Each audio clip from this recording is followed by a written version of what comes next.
Assalamualaikum warahmatullahi wabarakatuh. Jadi kita akan belajar mengenai bilangan. Bilangan itu ada banyak banget ya, ada bilangan bulat, ada bilangan bulat positif, bilangan bulat negatif, ada bilangan cacah, bilangan asli, terus ada bilangan pecahan, dan ada bilangan yang lainnya yang akan dijelaskan oleh Bapak. Oke, selanjutnya. Nah, ini adalah merupakan garis dari bilangan bulat. Nah, garis bilangan bulat itu terdiri dari bilangan bulat positif dan juga bilangan bulat negatif. Dan terdiri dari 0. Nah, di sini dibilang istilah lain dari bilangan bulat positif adalah bilangan asli. Jadi kalau bilangan asli itu 1, 2, 3, 4, 5, pokoknya sampai seterusnya. Kalau gabungan dari bilangan positif dan 0 itu namanya bilangan cacah. Jadi kalau misalnya bilangan cacah itu 0, 1, 2, 3, 4, dan seterusnya. Jadi yang gak pakai 0 ini dinamakan bilangan asli, dan yang pakai 0 ini dinamakan bilangan cacah. Sedangkan yang ada strip-strip ini nih, strip-strip di depannya, dinamakan bilangan bulat negatif. Nah, di sini kakak nggak tahu nih, kalau misalnya min 9 sama min 4, itu besaran yang mana sih? Ada yang tahu gak? Besaran yang mana? Besaran minus 4. Kenapa? Jadi, kalau bilangan minus itu, semakin kecil angkanya, maka dia semakin besar nilainya. Jadi ibaratkan kamu tuh punya utang 9.000 nih, minus 9.000. Kamu punya utang sama teman kamu 9.000. Kalau misalnya utang kamu cuma 4.000, berarti beban kamu makin sedikit dong. Berarti nilainya lebih besar yang minus 4 ini dong, yang kamu punya utang 4.000, kamu bebannya lebih berat di sini. Kamu bebannya lebih berat di sini yang 9.000. Tapi kalau misalnya kamu di 4.000 itu, kamu merasa tidak begitu berat, bahkan ringan gitu. Makanya minus 4 itu lebih besar daripada minus 9. Seperti itu ya. Lanjut. Nah, ini ada bilangan 12, dibaca 12 tersusun dari angka 1 dan 2. Ini udah tahu ya, cuman ini untuk pendalaman lagi. Bilangan 123 itu tersusun dari angka 1, 2, dan 3. Satunya sebagai apa? Satunya sebagai ratusan, duanya sebagai puluhan, dan 3 sebagai satuan. Bilangan 6.720.987 tersusun dari angka 1, 2, 3, 6, 7, 8, 9. Nah, dengan 6 itu menempati posisi jutaan, yang bernilai 6 dikali 1 juta, yaitu 6 juta. Kalau angka 1 itu ada di posisi ratus ribuan, itu yang bernilai 1 dikali 100 ribu hasilnya 100 ribu. Angka 2 pada posisi puluh ribuan, itu bernilai 2 dikali 10 ribu, 20 ribu. Angka 3 itu menempati posisi ribuan, bernilai 3 dikali 1000, jadi 3000. Angka 9 itu pada posisi ratusan, bernilai 9 dikali 100, menghasilkan 900. Angka 8 ada pada posisi puluhan, itu bernilai 8 dikali 10, hasilkan 80. Kalau angka 7 itu ada pada posisi satuan, bernilai 7 dikali 1. Nah, jika angka-angka yang ada di sebelah sini, ini itu jika ditambahkan, itu hasilnya akan menghasilkan jadi angka yang ini, yang tadi sudah dijabarkan. Oke, nah selanjutnya nih, tentang nilai angka. Angka 1 itu dibagi 1, yang nolnya 1 itu dibagi 10, kalau nolnya ada 2 dibagi 100, kalau nolnya ada 3 itu 1000, kalau nolnya ada 4 itu 10.000, kalau ada nolnya 5 itu 100.000, kalau nolnya ada 6 itu 1 juta, kalau nolnya ada 7 itu 10 juta, kalau nolnya ada 9 itu 100 juta, dan begitu juga seterusnya sampai ke 1 triliun. Tuh nolnya ada berapa nih? 12 ya. Nah, ini ada soal tentukan manakah yang lebih besar antara 47.653 dengan 8.699. Tentu lebih besar 47.000 ya daripada yang 8.000 sekian. Karena jika kamu punya uang 47.000 saja, itu kamu sudah punya banyak ya daripada kamu cuma punya 8.000. Kemudian tentukan manakah yang lebih besar kuantitas antara 8.592 dengan 8.621. Nah, di sini angkanya nih sama-sama 8.000 nih, sama-sama 8.000 depannya. Nah, tapi angka keduanya yang ini 500, yang ini 600. Berarti besarannya iya benar yang ini, yang 8.631. Karena nilai ratusannya itu lebih besar. Jadi, nah seperti ini ya. Jadi 8.592 itu lebih kecil daripada 8.631, atau kalau misalnya mau dibalik 8.630 itu lebih besar daripada 8.592. Nah, di sini ada operasi penjumlahan bilangan bulat. ada cerita Mia mempunyai 3 boneka di rumahnya. Ketika ulang tahun, Mia mendapatkan hadiah sebanyak 4 boneka lagi. Berapakah boneka yang dimiliki Mia sekarang? Nah, sekarang kita ngitungnya pakai coba ya pakai garis bilangan ini ya. Jangan pakai penjumlahan biasa yang 3 ditambah 4 sama dengan 7. Coba kita sekarang pakai ini. Jadi Mia udah punya boneka di rumahnya itu emang udah punya 3. Jadi posisinya adalah udah di sini dong. Udah di sini posisinya udah punya 3. Nah, Mia mendapatkan hadiah sebanyak 4 boneka lagi. Berarti 1, 2, 3, 4. Oh, ternyata berada di posisi 7. Berarti total Mia punya boneka adalah berapa? Dari 0 ke 7 itu berarti 7 boneka. Iya, jadi Mia punya 7 boneka. Nah, kalau misalnya kita selisih antara 2 bilangan bulat, itu gimana? Nah, selisih antara 2 bilangan bulat itu sama dengan jarak kedua bilangan tersebut pada garis bilangan. Nah, di sini tulis misalnya, selisih antara 1 dengan 4 adalah 3 satuan. 1 tempatnya di sini, 4 tempatnya di sini. 3 satuannya dapat dari mana nih? Kita hitung 1, 2, 3. Berarti selisihnya adalah 3 satuan. Terus, selisih antara minus 2 dengan 3, katanya 5 satuan. Coba, minus 2 ke 3 ya. Minus 2 ini 1, 2, 3, 4, 5. Berarti jawabannya adalah 5 satuan selisihnya. Selanjutnya ada operasi pengurangan bilangan bulat. Mia mempunyai 6 pasang sepatu di rumahnya. Karena sedang senang hati, Mia memberikan 2 pasang sepatu pada sepatunya. Berapakah pasang sepatu yang dimiliki oleh Mia sekarang? Nah, Mia awalnya tuh punya 6 nih. Dia sudah punya 6. Dia ada di sini. Sepatunya jumlahnya segini, ada 6. Tapi dikasih ke sepupunya 2, berarti mundur dong. 1, 2, berapa sisanya? 4. Seperti itu ya. Nah, sebelum berlanjut, akan dijelaskan lagi. Jadi, kalau misalnya nih di pertambahan, bilangan genap itu ditambah genap, hasilnya sama dengan genap. Coba nih pembuktian. Kalau 6 ditambah 4, hasilnya 10. 6 merupakan bilangan genap, 4 merupakan bilangan genap, dan 10 merupakan bilangan genap. Selanjutnya, genap ditambah ganjil. Hasilnya ganjil. Kenapa sih? Coba kalau kalian coba sendiri pakai angka apapun, yang penting genap ditambah ganjil pasti hasilnya ganjil. Misalnya 4 ditambah 3, hasilnya berapa? 7. Nah, selanjutnya ada lagi, kalau misalnya ganjil ditambah dengan ganjil,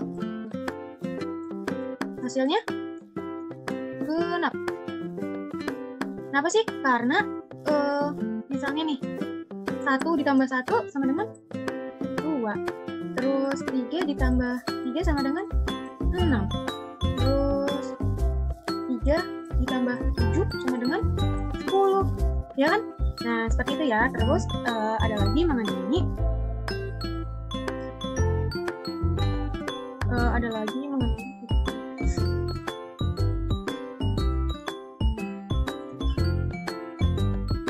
Nah, terus ada lagi mengenai pengurangan bilangan bulat ya. Jadi kalau misalnya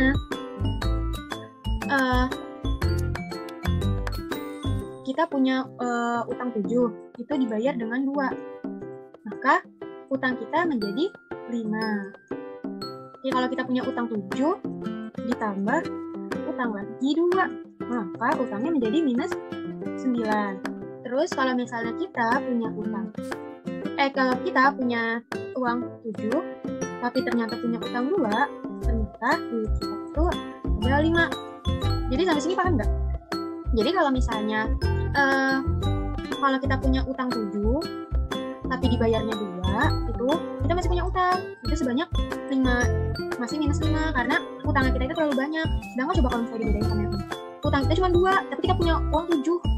Utang kita sudah pasti terbayar karena 7 dikurangi 2 adalah 5. Gitu. Terus ini, kalau misalnya utang 7, terus ternyata kita utang lagi 2, maka utang kita jadi 9. Misalnya kita punya utang 7.000, terus utang lagi deh 2.000, utang kita jadi banyak dong, 9.000, ya kan? Nah, seperti itu. Terus kalau misalnya ada lagi nih, minus 7 dikurang minus 2. Nah, ini perlu diperhatikan ya, karena di tengah-tengahnya ini ada minus dan minus. Jadi, jika minus dikali dengan minus, itu hasilnya adalah positif. Jadi, maka kalau sudah seperti ini, minus 7 ditambah 2. Hasilnya adalah minus 5. Nah, mungkin sama juga dengan yang ini ya. Seperti yang kalian tahu, itu positif dikali negatif. Tadi gimana jadinya? Tetap negatif kan, karena utang 7, utang lagi 2. Jadi utangnya 9. Jadi kesimpulannya tuh minus dikali minus itu jadinya plus. Kalau misalnya minus dikalinya positif itu sama dengan minus. Kalau plus dikali minus itu hasilnya juga minus.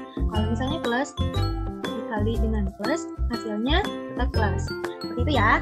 Mohon ini untuk dicatat karena ini lumayan penting ya di operasi bilangan bulat biar kalian tidak bingung. Lanjut ya. Seorang penyelam amatir mula-mula berlatih menyelam di kedalaman 2 meter di bawah permukaan laut. Setelah merasa lancar di kedalaman 2 meter tersebut, dia turun lagi turun sebanyak 5 meter. Terus yang ditanya adalah berapakah selisih kedalaman pada dua kondisi tersebut.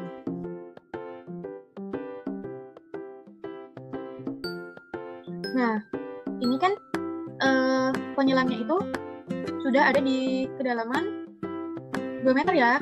Kalau di bawah permukaan laut berarti dia minus 2. Terus ternyata dia itu ingin turun lagi ke kedalaman minus. Ternyata dia tuh ingin turun lagi sebanyak 5 meter gitu maksudnya. Dia tuh ingin turun lagi sebanyak 5 meter. Nah, kalau yang ditanya itu keberadaan posisinya itu ada di mana? Jawabannya adalah ada di minus 7 atau 7 meter di bawah permukaan laut. 7 meter.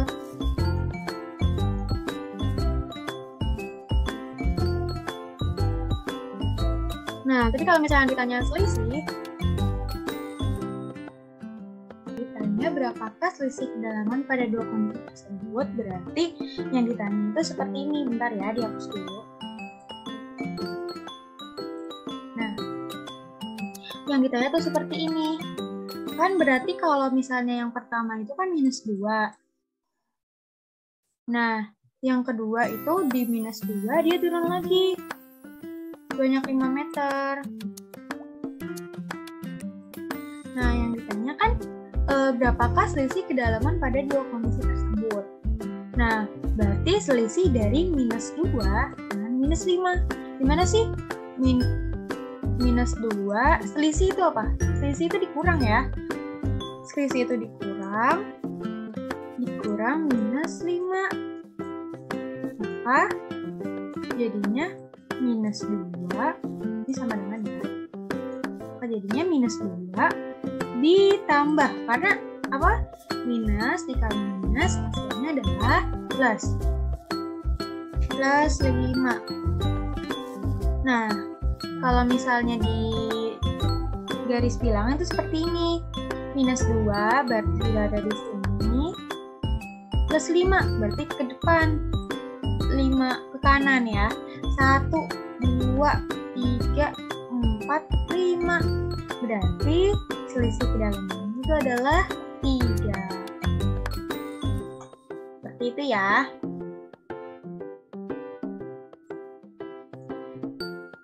Nah, jadi untuk sifat komutatif dan asosiatif itu berlaku pada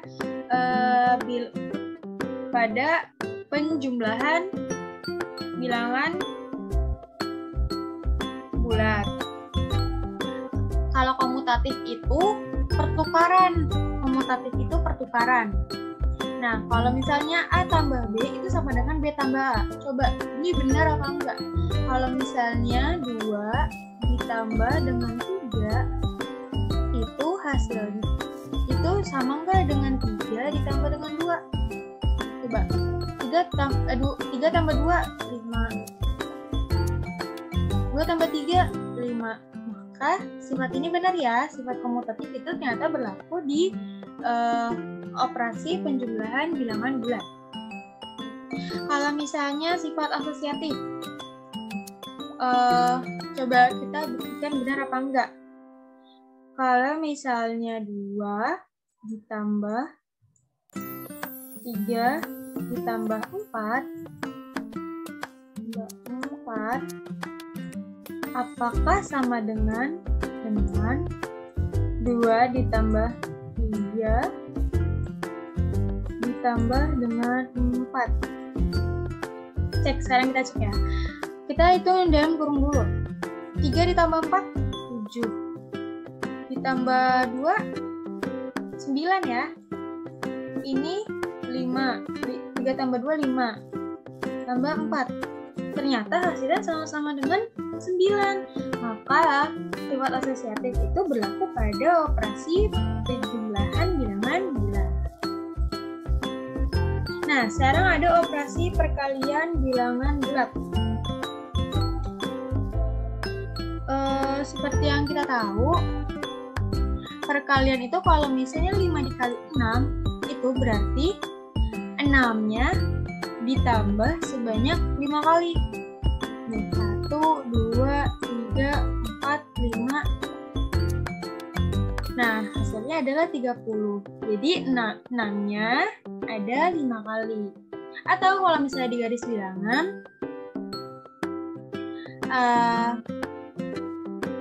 bisa seperti ini ya. Jadi ini 6. Ini 6. Kita tulis 1.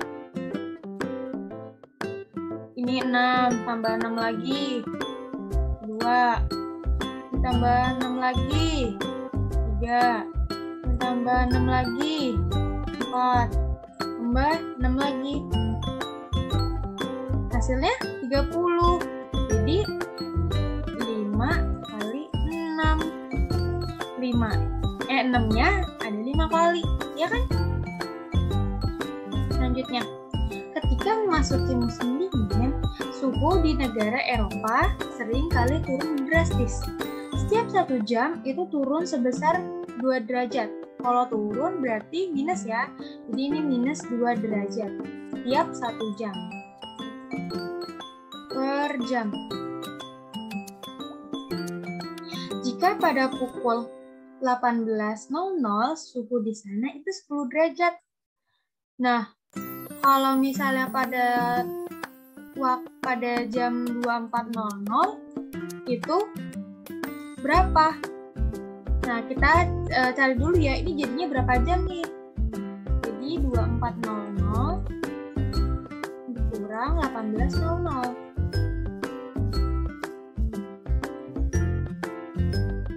Berapa? 6 ya? 6. Jadi ini 6 jam. Nah, setiap jamnya itu kan tadi katanya berkurang minus 2 derajat ya. Jadi coba dikali minus 2. Dikali minus 2. Berarti hasilnya adalah minus 12 ya. Berarti minus 12. Berarti ke kiri sebanyak 12 satuan ya. Maksudnya ke turun itu sebanyak 12 satuan. 1, 2, 3, 4, 5, 6, 7, 8, 9, 10, 11, 12. Atau kalau mau pakai cara lain kan kalau 6 kali minus 2 itu kan berarti bisa dibilang seperti ini ya. Setiap jam itu minus 2. Terus habis itu jam selanjutnya minus 2. Jam selanjutnya lagi minus 2. Jam selanjutnya lagi minus 2. Terus saja sampai di jam 24.00. Berarti bisa seperti ini ya. Kurang 2, kurang 2, kurang 2, kurang 2, kurang 2, kurang 2 sampai ada di angka minus 2 derajat pada jam 24.00. Selanjutnya, jadi di operasi perkalian bilangan bulat itu berlaku sifat komutatif, sifat asosiatif, dan juga sifat distributif. Nah, mari kita buktikan. Kalau misalnya 3 dikali 2 itu sama dengan nggak dengan 2 dikali 3? Sama ya, karena 3 kali 2 itu 6. 2 kali 3 juga 6. Berarti sifat komutatif beneran berlaku. Selanjutnya, sifat asosiatif. Ditulisnya di sini dalam kurung A dikali B dikali C sama dengan A dikali dalam kurung B kali C. Jadi, coba kalau misalnya 3 dikali 2 dikali apa ya? 1 coba. Itu sama, jangan 1 deh. 4. Itu sama dengan nggak dengan 3 dikali 2 dikali 4. Ingat ya, kita kerjakan yang dalam kurung dulu. 3 dikali 2, 6. 6 dikali 4, 24. Setelah itu yang kiri, 2 dikali 4, 8. 8 dikali 3, 24. Berarti sifat asosiatif benar berlaku ya di operasi perkalian bilangan bulat. Selanjutnya, sifat distributif. Kalau misalnya pada penjumlahan itu A dikali B plus C sama dengan A dikali B tambah A kali C. Gampangnya seperti ini ya. Kalau misalnya 3 dikali 2 ditambah 4, itu kita pakai kali pelangi aja ya, biar gampang diingat. 3 dikali 2 ditambah 3 dikali 4. Jadinya 3 dikali 2 ditambah 3 dikali 4. Hasilnya adalah 6 ditambah 12. Maka hasilnya adalah 18. Kayak gini ya. Jadi maksudnya perkalian itu berlaku sifat distributif. Oke, selanjutnya. Nah, ini nih. Kalian kalau misalnya mau mau nyatet bisa nih yang ini. Tapi ini udah dijelasin ya tadi, kalau misalnya bilangan positif itu dikalikan dengan positif, maka hasilnya adalah positif. Kalau misalnya positif dikalikan dengan negatif, hasilnya adalah negatif. Kalau misalnya bilangan negatif dikali dengan positif, hasilnya adalah positif. Kalau misalnya bilangan negatif dikalikan dengan negatif, maka hasilnya adalah positif.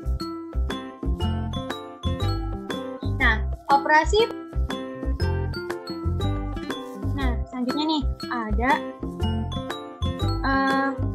operasi pembagian bilangan bulat. Karena sedang baik hati, Bu Putri ingin bagi-bagikan kue kepada tetangganya. Kue yang dimiliki Bu Putri itu 12 kue.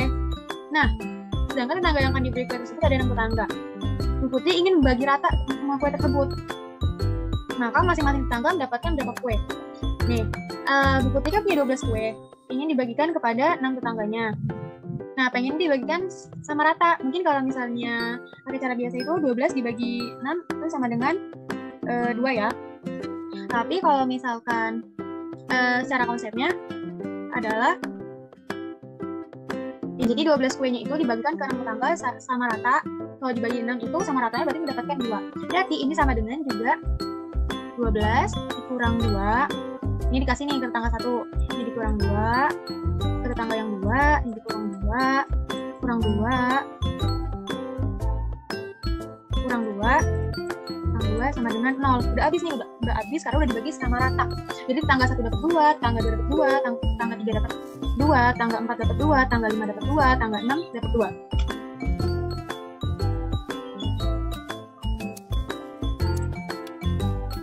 Nah, jadi secara umum sifat pembagian itu seperti ini ya. Kalau misalnya ada A dikali B sama dengan C, maka kalau A itu sama dengan C di C per B atau C dibagi B. Misalnya A dikali B.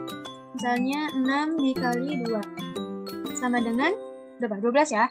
Kalau misalnya kita pengen nyari A-nya, Berarti 6 itu sama dengan 12 dibagi dengan 2. Terus kalau misalnya 2 itu sama dengan 12 dibagi 6. Gini ya. Nih, kayak gini. Nah, urutan operasi dari bilangan bulat. Urutannya itu yang pertama, hitung bentuk yang dalam kurung terlebih dahulu. Yang kedua, kemudian kita yang berpangkat dulu. Habis yang berpangkat, itu yang perkalian dan pembagian, tapi yang secara berurutan dari kiri ke kanan. Setelah itu jumlah, penjumlahan, dan pengurangan yang berurutan dari kiri ke kanan. Jadi ini prioritasnya ya. Jadi kalau misalnya ada urutan kabetakur nih, kabetakurnya tuh kayak banyak banget gitu. Nah, kita pertama prioritasin yang dalam kurung dulu, habis nanti yang dalam kurung yang pangkatnya dulu, habis itu baru perkalian dan pembagian, habis itu baru penjumlahan dan pengurangan. Nah, untuk diingat untuk 2 ini, itu harus ngurut ya dari kiri ke kanan. Nih, dengan contoh selanjutnya. Nah, 3 dikurang 2 dikali 4 ditambah 6 dibagi 3 dikurang 6 ditambah 2 dikali 5. Tadi apa? Dalam kurung terlebih dahulu. Berarti kita kerjakan dalam kurung dulu. 6 ditambah 2, 8. 8 ya. Berarti 3 dikurang 2 dikali 4 ditambah 6 dibagi 3 dikurang 8 dikalikan 5. Nah, setelah itu apa tadi? Pangkat. Tapi karena di sini nggak ada pangkat, maka langsung ke prioritas selanjutnya, yaitu perkalian dan pembagian. Tapi perlu diingat bahwa yang dikerjakan itu berurut dari kiri ke kanan. Nggak boleh nih ngerjain yang ini dulu, ngerjain yang ini dulu atau yang ini dulu. Kita harus urut ya. 3. Nah, karena si negatif ini punya 2, maka ini ikut ya. Jadi negatif 2 dikali 4 hasilnya negatif 8. Ditambah 6 dibagi 3, 2. Negatif 8 dikali 5, negatif 40. Nah, baru deh ini dikerjakan sesuai dari kiri ke kanan untuk penjumlahan dan pengurangannya. 3 dikurang 8, berapa? 3 dikurang 8 hasilnya minus 5. Minus 5 ditambah 2, berapa? Berarti minus 3 ya. Minus 3 minus dikurang 40. 40 sama dengan negatif 40. 3. Seperti ini ya cara pengerjaannya.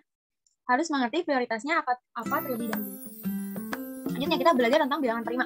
Bilangan prima itu apa sih? Bilangan yang kalau misalnya dikali itu cuma bisa sama 1, tapi kalau misalnya dibagi oleh bilangan itu sendiri. Maksudnya gimana? Nih, jadi sini udah ada contoh bilangan prima itu ada 2, 3, 5, 7, 11, 13. Nah, seperti yang tadi dibilang, kalau misalnya bilangan ini tuh kalau misalnya dikali cuma bisa dikali dengan 1. Bukan, kalau ini tuh kalau bisa dibagi hanya dengan 1 atau bilangan itu sendiri. Jadi 2 itu cuma bisa dibagi 1, yaitu 2. Atau 2 itu dibagi bilangan itu sendiri. Bilangan itu sendiri 2. Itu hasilnya 1. Gitu. Kayak misalnya 3 itu hanya bisa dibagi dengan 1. Hasilnya adalah 3. 3 juga cuma bisa dibagi 3. Hasilnya adalah 1.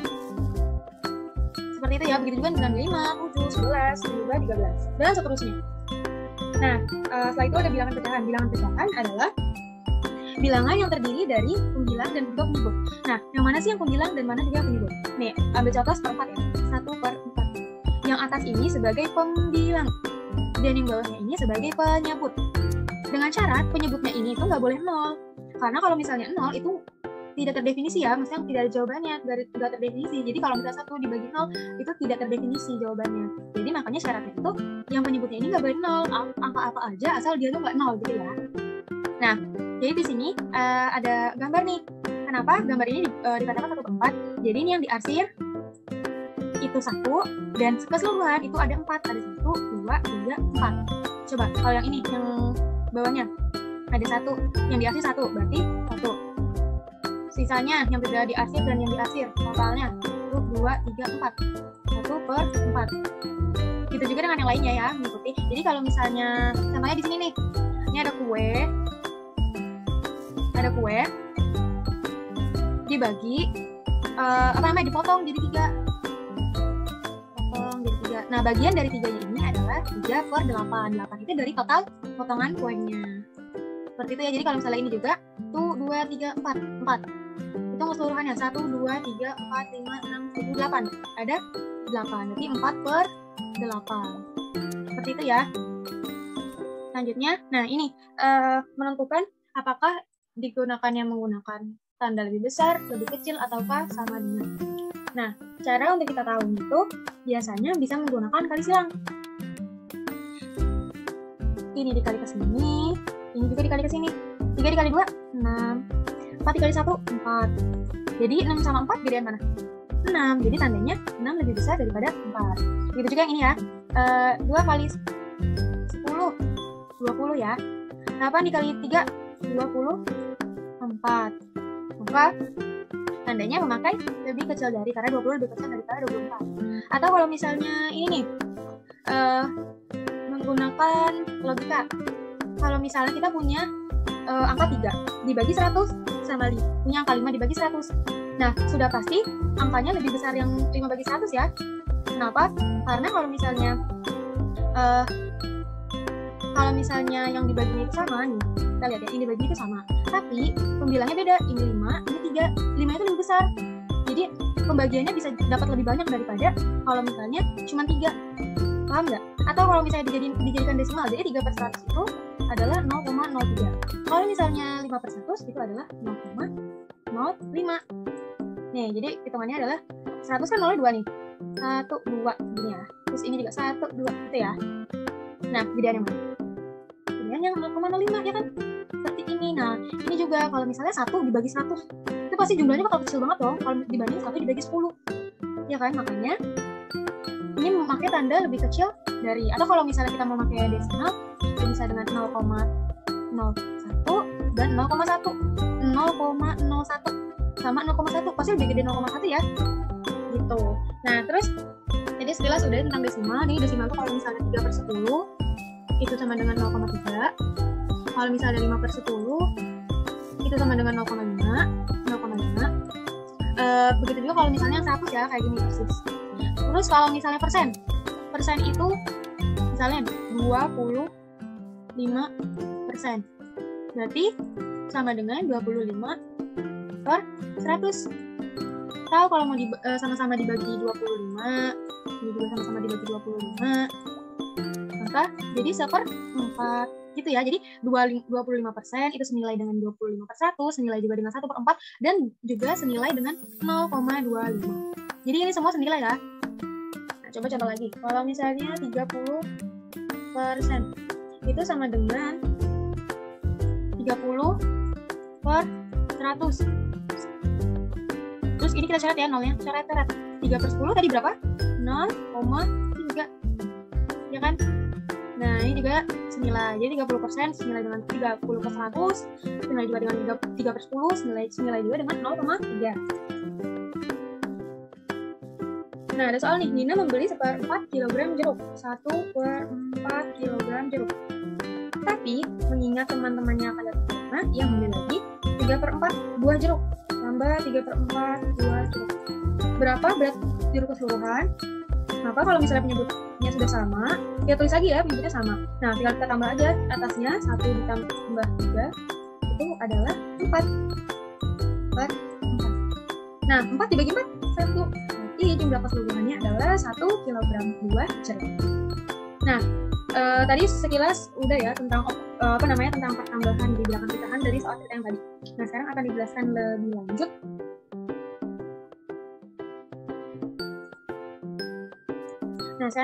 lebih lanjut. Itu kalau misalnya pecahan 1/2 ditambah dengan 2/3 itu sama dengan berapa? Nah, kita pakai cara kayak gini ya. Pakai cara kupu-kupu kalau kata orang-orang sih. Nah, jadi caranya adalah 3 dikalikan 1 itu adalah 3, 2 dikalikan dengan 2 hasilnya adalah 4. Setelah itu baru, nah ini 2 dikali 3 untuk dijadikan penyebutnya 6 sama dengan 7/6. Berarti hasil dari 1/2 ditambah 2/3 itu adalah 7/6. Selanjutnya, kalau misalnya penyebutnya sama seperti tadi ya, yang tadi itu 1/4 ditambah 3/4. Nah, kalau penyebutnya udah sama, udah aja langsung tambahin. 1 tambah 3, 4 ya. Maaf, 1 tambah 3 adalah 4. Jadi 4/4 sama dengan 1, karena 4 bagi 4 1 ya. Nah, seperti itu. Jadi, ngerti ya perbedaannya? Jadi kalau misalnya penyebutnya beda, itu penyebutnya disamakan dulu. Nah, disamakan dengan cara seperti ini. 3 dikali 1, habis itu 2 dikali 2, baru 2 dikali 3. Oke, contoh lagi ya, satu lagi. 27 per 2 ditambah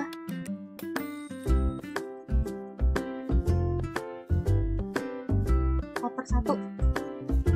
Nah, kita bisa ya, jadi ini dikali dulu, hasilnya adalah 27, 4 kali 2, hasilnya adalah 8, berarti ditambah 8, 2 kali 1, hasilnya adalah 2, 27 ditambah 8, hasilnya adalah 30, berapa? 5 per 2, ini ya caranya. Begitu juga dengan pengurangan, pengurangan juga kurang lebih sama seperti ini. Coba kita pakai ya pengurangan, misalnya pengurangan 3 per 4 dikurang 1 per 2, ini 8 ya. Nah, ini kan dikali 2 8, berarti kita ini 3 kali 2 6 dikurang 4 dikali 1 4, tapi hasilnya adalah 6 kurang 4 2 per 8. Sebenarnya sih ya 2 per 8. Kalau misalnya sama, coba kita masuk lagi 1 per 4 dikurang 3 per 4.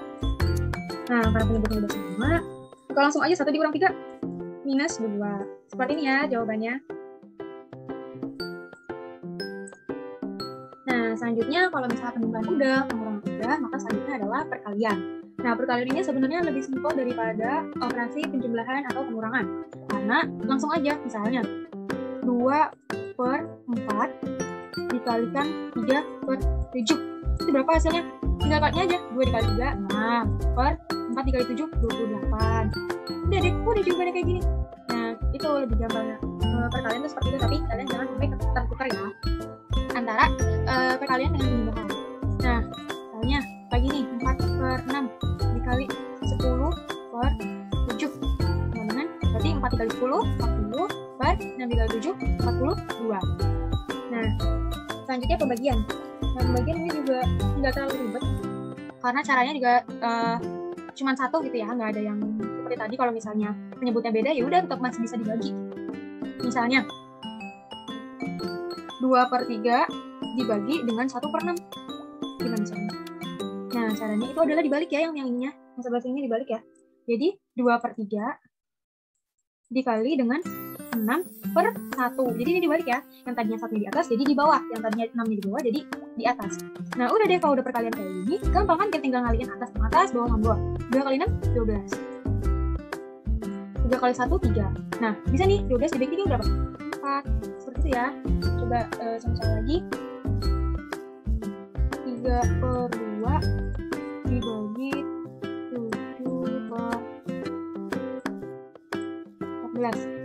Kita tuker ya, yang sebelah situnya kita tuker, lalu dikali. Udah nggak dibagi lagi, lalu ini dikali ya, lalu diubah jadi dikali. Jadi selain dibalik, itu operasinya yang tadinya dibagi itu jadi dikali ya, jadi 14 per 7. Nah, udah deh, kalau kayak gini gampang. 14 bisa dibagi 7 juga? Bisa. Berapa hasilnya? 2. Jadi 3 per 2 dikali 2. Berarti 6 per 2. 6 bagi 2 sama dengan 3 deh. Oh iya, ini pembagian udah. Tadi kayaknya ada kelewatan ya. Kelewatan mengenai pecahan campuran. Jadi pecahan campuran itu kayak gini ya. Nah, ibu sedikit. Pecahan campuran seperti ini. 3, 1 per 2. Nah, gimana sih? Jadi sebelum kita mengoperasikan pecahan campuran itu, kita ubah dulu ke pecahan biasa. Pecahan biasa itu yang upper B ya. Upper B maksudnya yang pecahan biasa gitu. Nah, caranya adalah ini dikali hasil, dikali dulu. Hasil dari kalinya itu ditambah dengan 1. Jadi kalau misalnya mau diubah pecahan campuran, jadi ini penyebutnya sama. Penyebutnya sama. Lalu kemudian untuk pembilangnya itu menggunakan cara yang tadi. 2 dikali 3, 6. 6. Nah, hasil dari 2 dikali 3 itu ditambah 1. Jadi 2 dikali 3, 6. 6 ditambah 1, 7. Jadi 3 1 per 2 itu senilai dengan 7 per 2. Lagi ya. 4, 3 per 4. Nah, kita ubah ke pecahan biasa, penyebutnya sama. 4. Nah, untuk pembilangnya kita kalikan dulu ya. 4 kali 4, 16. 16 ya. 16. Habis itu baru ditambahin 3 nih. 16 tambah 3 sama dengan 19. Jadi 3 per 4 itu senilai dengan 19 per 4. Nah, ini jadi kalau misalnya ada pecahan campuran, diubah dulu ya ke pecahan biasa, biar lebih gampang untuk menghitungnya, baru menggunakan operasi-operasi yang tadi sudah dijelaskan di penjumlahan, pengurangan, perkalian, dan penjumlahan. Itu. Nah, ini ada penjelasan tentang faktor bilangan dan bilangan berpangkat. Faktor bilangan itu dapat dikatakan faktor jika ada bilangan bulat n sedemikian sehingga A dikali n sama dengan B. Jadi contoh nih, 2 dikatakan faktor dari 6 karena ada bilangan 3 sedemikian sehingga 2 dikali 3 sama dengan 6. Ngerti nggak? Jadi gampangnya juga, jadi 6 itu faktornya adalah 2 dikali 3. Jadi faktor dari 6 itu 2 dan 3. Lagi ya, kalau misalnya 12 itu bisa di 4 kali 3 atau 3 kali 4 juga bisa dengan 6 kali 2, bisa juga dengan 12 dikali 1. Jadi untuk faktor-faktornya itu ada 1, 12, 2, 3, 4, 6. Kalau ditulis faktornya itu adalah 1, 2,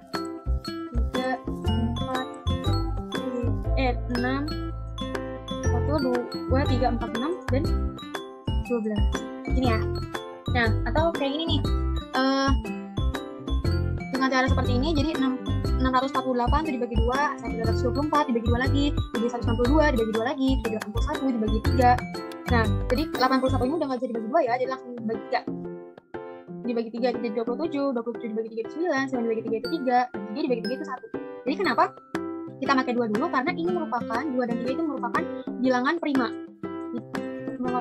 Jadi kalau misalnya yang kedua ini udah pas dibagi-bagi itu udah selesai, maksudnya udah nggak bisa nih kayak 81 kan udah nggak bisa lagi dibagi dengan 2 ya. Maka selanjutnya kok bilangan prima selanjutnya dari 2 kan 3 ya, maka langsung 3. Maka kerjakan dengan dibagi dengan 3. Nah, soalnya adalah seperti itu. Jadi yang 148 itu hasil dari 2 dikali 2 dikali 2 dikali 3 dikali 3 dikali 3 dikali 3. Atau 2 pangkat 3 itu ini ya, 2 dikali 2 kali 2, dan 3 pangkat 4 itu 3 dikali 3 dikali 3 kali 3. Maksudnya 3-nya itu ada 4 kali dikalinya. Nah, dan 2-nya itu ada 3 kali. Ada 3 kali. Itu 2 pangkat 3. Seperti itu ya. Nah, kelipatan persekutuan terkecil. Kelipatan persekutuan terkecil itu seperti ini ya. Jadi ini ada bilangan nih. Bilangan kalau misalnya dikali 1 kayak gini ke bawah. Kalau misalnya dikali 2, 3, 4, 5, 6, 7, 8, 9, 10. Misalnya nih, yang ditanya kelipatan persekutuan terkecil dari kelipatan 1 dan 2. Nah, 1 sama 2 ini cari nih mana yang sama kelipatannya. Nih ya, 2. Ini sama ya, 4. Ada lagi nggak? Oh, ada 6. 8, 10. Udah ya. Jadi yang sama itu ada ini, ada 2, 4, 6, 8, 10. Nah, tapi yang ditanya kelipatan persekutuan terkecil, berarti yang paling kecil. Paling kecil adalah 2, berarti jawabannya adalah 2. Seperti itu ya. Nah, di sini ada soal kelipatan bilangan 1 dan 3 itu 3, 6, 9, 12, 18. Kalau misalnya kelipatan bilangan 2 dan 5 itu ada 10, 20,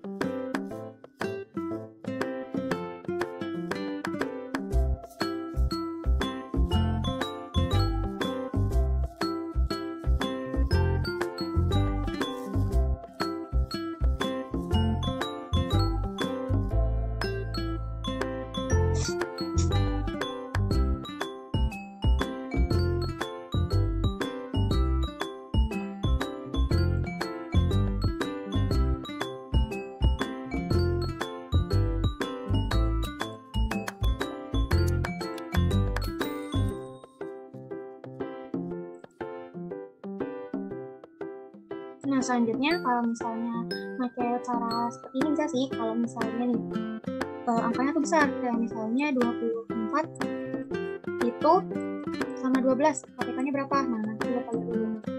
Jangan lupa kalau dibagi itu pakai bilangan prima. Nah, kita pakai angka 2 dulu ya, angka 2 dulu. 24 dibagi 2, 12. 12 dibagi 2, 6. Habis itu kita bagi 2 lagi. Nah, ini sampai habis ya, kalau sampai semuanya habis, 12 bagi 2, 6. 6 bagi 2, 3. Setelah itu kita bagi berapa? Bagi 2 lagi ya. Masih bisa, jadi 6 bagi 2, 3. Nah, karena 3 dibagi 2 itu nggak bisa, jadi kita tulis lagi aja 3. Nah, terakhir karena ketiga berarti 1, 1. Nah, jadi ini nih. Ini kelipatan persekutuan terkecil KPK-nya. Jadi 2 pangkat 3 dikalikan dengan 3. Hasilnya adalah berapa? 8 kali 3, 24. Seperti itu ya caranya. Nah, selanjutnya, kalau misalnya pakai pohon faktor seperti ini ya. Jadi 90, ada 90 sama 168. Kalau pakai pohon faktor sebenarnya kurang lebih sama kayak KPK yang tadi ya, yang di pagar, cuman yang dikerjakannya satu-satu gitu. Nih 90, kita bagi dua dulu, masih bisa 45. Karena kalau 45 nggak bisa dibagi dua lagi, maka kita pakai bilangan prima kerja lagi, yaitu 3. 45 bagi 3 itu 15. Nah, itu 15 bagi 3 itu 15 bagi 3 itu 5. Nah, jadi ini yang dibulutin kita jadikan seperti ini ya nih. 2 dikali 3 kuadrat dikali 5. Nah, ini merupakan faktor-faktornya ya. Nah, habis itu 168. 168 itu 2 dikali 2 dikali 2 dikali 3 dikali 7. Itu hasil ini udah dapat hasil dari seperti tadi ya. Kalau misalnya 168 itu dibagi 2 itu 84, habis 84 dibagi 42, 42 dibagi 21, terus akhir bagi dengan 3, terus habis itu sisanya adalah 7. Maka seperti ini ya. Jadi 2 pangkat 3 dikali 3 dikali 7. Nah, jadi jika terdapat faktor prima yang sama pada kedua bilangan, maka dipilih pangkat yang tertinggi. Jadi KPK-nya itu adalah pangkat yang tertinggi. 2 sama 2 pangkat 3 berarti yang ditulis 2 pangkat 3. Kalau misalnya 3 pangkat 2 sama 3 berarti ditulisnya 3 pangkat 2. Nah, karena yang 5 sama 7 ya udah 5 sama 7. Kan tadi syaratnya kalau misalnya ada faktor yang sama, maksudnya angka yang sama. 2 sama 3 ini sama kan? Nah, cari pangkat yang tertinggi. Tapi kalau misalnya 5 sama 7, kita tulis aja 5 sama 7. Jadi KPK dari 90 dikali 168 itu adalah 2520. Nah, selanjutnya ini adalah FPB, faktor persekutuan terbesar. A dikatakan faktor dari bilangan bulat B jika A membagi habis B. Dengan kata lain dapat ditulis B sama dengan A dikali N, dengan N adalah suatu bilangan bulat. Maksudnya tuh kayak gini nih, faktor positif dari 6 itu adalah 1, 2, 3, 6. Kalau 8 itu ada 1, 2, 4, 8. Kalau 9 itu ada 1, 3, 9. Kalau misalnya 13 itu ada 1 dengan 13.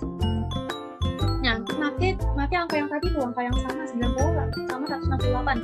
Dan dijelaskan perbedaannya kalau misalnya KPK tuh hasilnya gimana sih sama FPB dengan angka yang sama. Nah, kalau misalnya FPB itu kita tadi udah dapat ya, kalau 90 itu 2 dikali 3 kuadrat dikali 5, kalau 168 itu 2 pangkat 3 dikali 3 dikali 7. Nah, FPB-nya itu gimana? Caranya itu dengan mengalihkan semua faktor-faktor yang sama pada masing-masing bilangan dengan ketentuan pilih pangkat yang terendah. Kalau tadi itu adalah pilih pangkat yang tertinggi dan semuanya dimasukin. Kalau yang ini adalah hanya faktor yang sama aja. Kalau misalnya ada faktor yang sama dimasukin nih, kayak 2 sama 3. Nih, di sini ada 2, ada 3. Di sini ada 2, ada 3. Dan pangkat yang terendah. Pangkat yang terendah ini ada 2 dan 3. Berarti 2 dikali 3 aja. Nah, kenapa 5 sama 7-nya nggak masuk? Karena bukan faktor-faktor yang sama. Ya kan? Jadi, FPB dari 90 dan 168 itu adalah 6. Atau kalau misalnya memakai cara pagar, itu bisa seperti ini ya. Jadi 90, 168. Kayak gini ya. Kita bagi dengan 2 dulu. Ingat dari yang kecil dulu. Bagi 2, ini hasil yang 45. Ini 45, sedangkan yang ini adalah 84. Buletin. Kenapa dibuletin? Jadi yang kalau misalnya dibuletin itu yang masing-masing dari duanya itu bisa dikalikan, bisa dibagikan. 90 bisa dibagi 2 nggak bisa, 45. 168 bisa dibagi 2 nggak bisa, 44. Nah, selanjutnya apakah 45 bisa dibagi dengan 2? Udah enggak ya, udah nggak bisa. Maka angka selanjutnya 3. 45 dibagi 3. Kita hasilnya.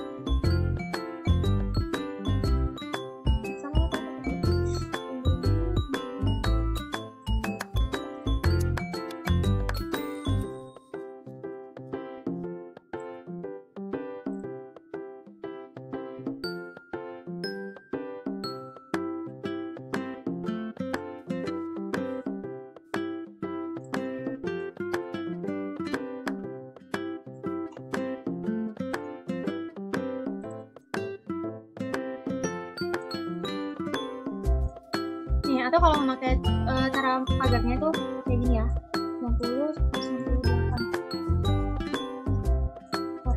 Kita pakai yang kecil dulu. 90 bagi 2, 45. 168 bagi 2, 84. Nah, dua-duanya itu sama-sama bisa dibagi 2, berarti duanya dibulutin. Ini cuma sebagai pembeda aja ya sebenarnya. Setelah itu kita bagi 2 lagi. 45 nggak bisa dibagi 2, berarti kita tulis kembali. 84 bagi 2, 42. Nah, karena ada dari 45 ini kan nggak bisa dibagi 2, jadi nggak dibuletin. Jadi nggak dibuletin karena yang cuma bisa dibagi 2 itu cuma 1 aja ya, dari 84 aja. Nah, setelah itu dibagi 2 lagi, 45. Terus lagi karena 45 nggak bisa dibagi 2. Nah, 42 dibagi 2. 21. Nah, setelah sudah di sini, udah nggak sama-sama udah nggak bisa dibagi 2 lagi ya. Misalnya dibagi dengan 3. Dibagi 3 ya. Ini adalah 15, 45 bagi 3, 15. 21 bagi 3, 7. Nah, karena dua-duanya itu bisa dibagi dengan 3, maka dibulatin. Nah, setelah itu dilanjutin ya. Nanti kalau misalnya dibagi dengan 3, misalnya adalah ini 5, yang sini 7. Ya, karena 15 bagi 3, 5. Kalau 7 nggak bisa, maka disulang ya. Nah, selanjutnya kita bagi 5, karena angka selanjutnya dari angka prima itu 5, menjadi 1, karena udah bisa 5 bagi 5, 1, 7 bagi 5, habis, terus lagi 7. Nah, baru kita pakai 7 ya, karena udah bisa dipakai angka prima lain. Nah, udah. Jadi, yang dibulatin nih, yang merupakan FPB. Jadi, FPB-nya adalah 2 dikali dengan 3, dengan 6. Jadi, 2 sama 3 ini adalah yang bisa membagi dari dua ini ya, dari dua bilangan ini, dari 90 dan juga 168. Nah, baik, sekian segitu saja yang bisa dijelaskan. Semoga apa yang dijelaskan itu jelas. Mohon maaf apabila ada kekurangan, dan semoga bermanfaat, semoga membantu.